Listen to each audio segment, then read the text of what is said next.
Before you check any wire, test any socket, or touch a live circuit, there's one tool every electrician and technician must know: the multimeter. But how does it work? Where do the probes go? What settings should you choose? In this video, we will break down exactly how to use a digital multimeter step by step in a way that actually makes sense. Let's start from the beginning. A multimeter is a device that measures three main things: voltage, current, and resistance. Some models also test continuity, diodes, batteries, and even temperature. It's called multimeter because it combines multiple measuring tools into one.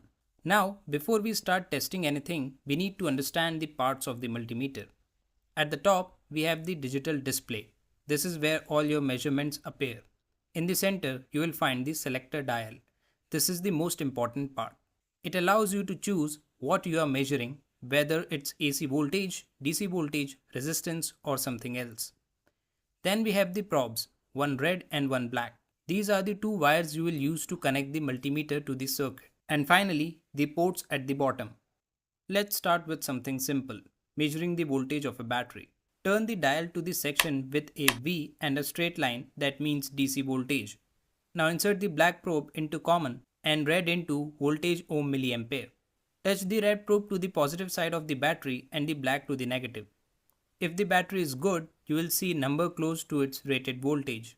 For example, a 9-volt battery should read around 8.5 to 9.1 volts. Once you are comfortable with DC, you can try AC voltage. Turn the dial to the symbol with a V and a wave, that means AC voltage. Now use the same probe positions, red in voltage ohm milliampere, black in common. Carefully insert the probes into a wall socket. In India, you should see something between 220 to 240 volts. This is the most important test for electricians. It tells you whether a circuit is live. Now part 5, which is continuity test. It tests that is the wire okay, but sometimes a wire looks fine but doesn't work. That's where the continuity test helps. Turn the dial to the diode or sound wave symbol. Now touch the two probes together. You should hear a beep. That means the circuit is complete. Now test a wire or a fuse by touching both ends. If it beeps, the path is complete. If it doesn't beep, the wire is broken inside. Part 6, measuring resistance in ohms. Closely related to continuity in resistance measured in ohms. This tells you how much the flow is being blocked. Turn the dial to the ohm symbol. Now place the probes across any resistor, wire, or coil. A very high or OL reading means the path is open or damaged. Now comes the tricky part: measuring current. This is different because unlike voltage or resistance, current must be measured in series with the circuit. That means you have to open the circuit and insert the multimeter in line so the current flows through it. Turn the dial to the A settings, either milliampere for small currents or 10 ampere for larger ones.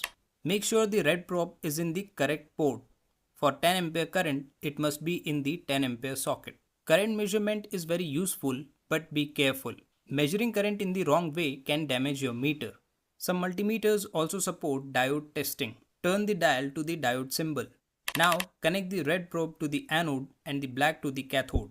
If the diode is working, the meter will show a small voltage drop. Reverse the probes and it should show OL, meaning no current is flowing backward. This tells you the diode is functioning properly. So now you have seen how to measure voltage, test wires, check resistance, and even measure current. But before we end, remember these 5 safety tips. First, always check and set the dial before connecting the probes. Number 2, never touch the bare metal of the probes during testing.